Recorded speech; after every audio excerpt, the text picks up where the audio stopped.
Hi everyone, this is Brianna from Run the Edge, and I'm going to give you a brief tour of the JOGLE challenge inside the Run the Edge tracker. When you first log in, if you are participating in another Run the Edge challenge, you're going to want to go to the select event area. If you click on the left 3-bar hamburger menu, you'll see this select event area where you can get to any of the challenges you're a part of, and you can just go to that challenge. I'm already in JOGLE, and of course, if you are only in JOGLE, then this will be your default home page. I've already logged some miles so you can kind of see what it looks like once you start on your journey. When you land on your home page, you'll see your progress towards the total goal of 853 miles.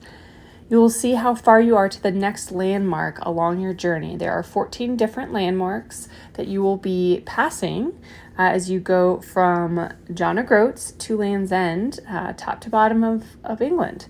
So you'll see what's coming up next, how far away you are from the next milestone. And then as you scroll down, you'll actually see your calendar where you can log miles.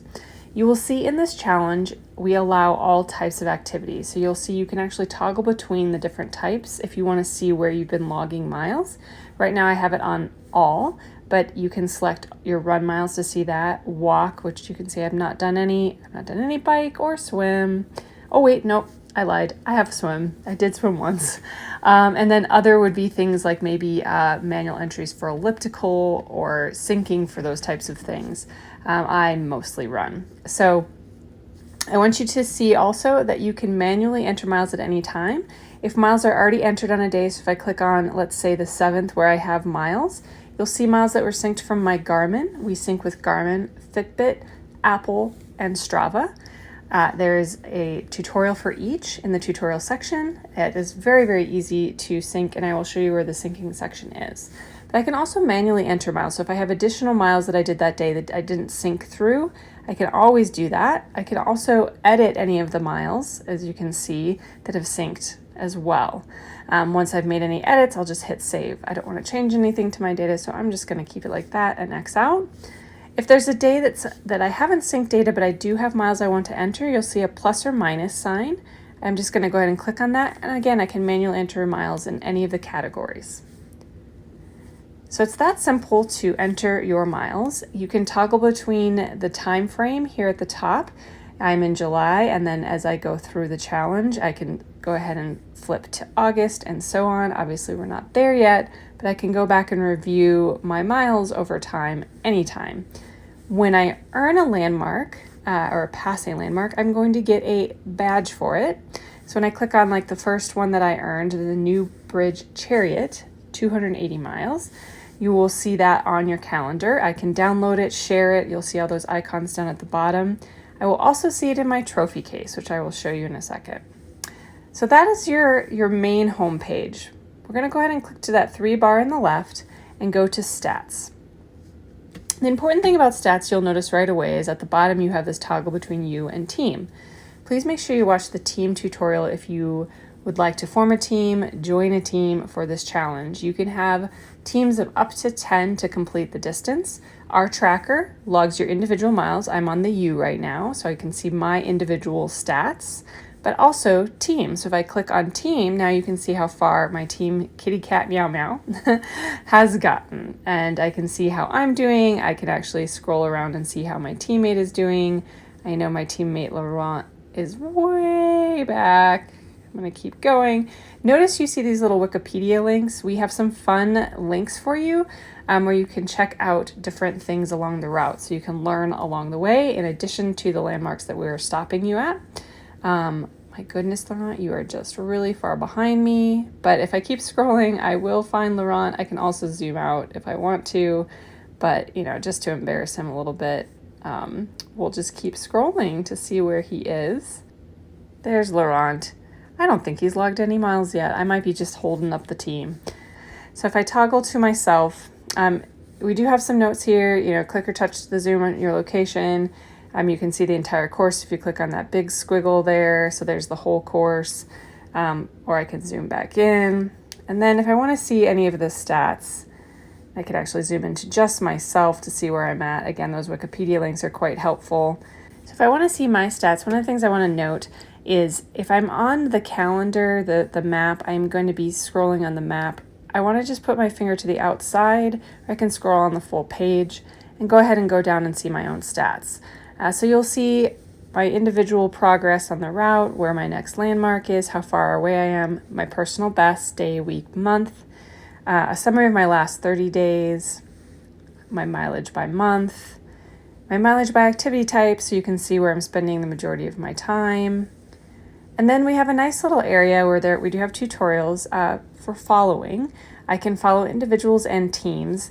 A very important thing about this, when you create your team, and you'll notice this in the team tutorial, this is also for your individual account, the default for everything is private. So your team would be private and individuals are private. You can make yourself public, which means people can just follow you or your team, or you can make yourself private, and hence people will have to ask to follow. And I'll show you that follow area. We do have a tutorial for it as well. So as I scroll back, I can also go to my team stats, which admittedly won't be much different since I have most of the miles and Laurent has none. I'm gonna have to talk to my teammate. So that's your stats page. And then as I go through the different areas in that left-hand navigation, we'll go to the trophy case. And as I said previously, this is where you can see all of the badges that you've earned to date. You can click on it, you can download it again if you need to, or share on the social channels. You can see when you earned that badge. And then you can also see what badges are coming up. Those will be grayed out, but it gives you kind of a little hint of what's to come. So that's your trophy case. And then the team section, which we have a separate tutorial on. I'm already part of a team. I created Team Kitty Cat Meow Meow. I have Laurent on my team. I have invited a couple other individuals who've not accepted that invite yet. As soon as they do, they will be members of the team. Forming and creating teams are very, very easy. It's very, very easy. All you have to do is go in, create the name, invite your members by email. Do note that whoever creates the team is the admin of the team. And so if you can see here, I've got a little star. That means that I kind of have control over inviting and privacy settings and things like that for the team. You can always switch ownership, as you can see down below. So I can transfer that admin role, I could dissolve the team, all of those good things. The follow area, which is really just the ability for you to follow individuals and teams in terms of their overall stats, is something that you don't have to do if you are private, but you can if you'd like to. And so you can see I can request to follow people. We have a nice search area where I can search members. I can do the same for my team. If I'm looking at Laurent, for example, the person that I follow, I get to see any of his stats. So I see his bio. He's an amazing dude from outer space. I can go to his stats page and I see exactly how he's doing on his JOGLE journey, since he said it was okay for me to follow him. Really, really simple. You just ask to follow. If they're private, if they say yes, great. If not, they say no, that's okay. Again, the tutorial section has information for you on all of the different things that you need to do, including this tutorial. If I go to the right-hand navigation, the right-hand 3-bar menu, this is where you're going to get to your account settings and profile and device syncing area. First, the view my profile, really simple. This is what people would see if they were to follow you. If you're private, it's all private. You can enter in information about yourself and you'll see that in your account settings. So if I go to my account settings, my profile information is all there. I get to put in my bio. Make sure you fill out your time zone. That's really important for syncing. And when you earn your badges, you can also put in your gender and birthday. This is all private information, more for us to delight you in the tracker at some point in the future, but by no means do you have to enter that information. You can change your password at any time in here. In addition, you can also change that email address. And if you do change your email address, just note that that is now your new login credential. Changes that throughout the tracker. Device syncing, we have a tutorial on each. It is very simple to sync up your devices. It's pretty self-explanatory. The one thing to note is Apple has its own experience where we have to sync with an app called Trackery in order to get that data from your phone.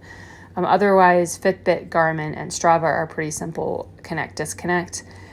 You will note, and this is in the Garmin tutorial, that you can include daily steps if you would like. That's it, everyone. That's a really quick rundown of the JOGLE challenge.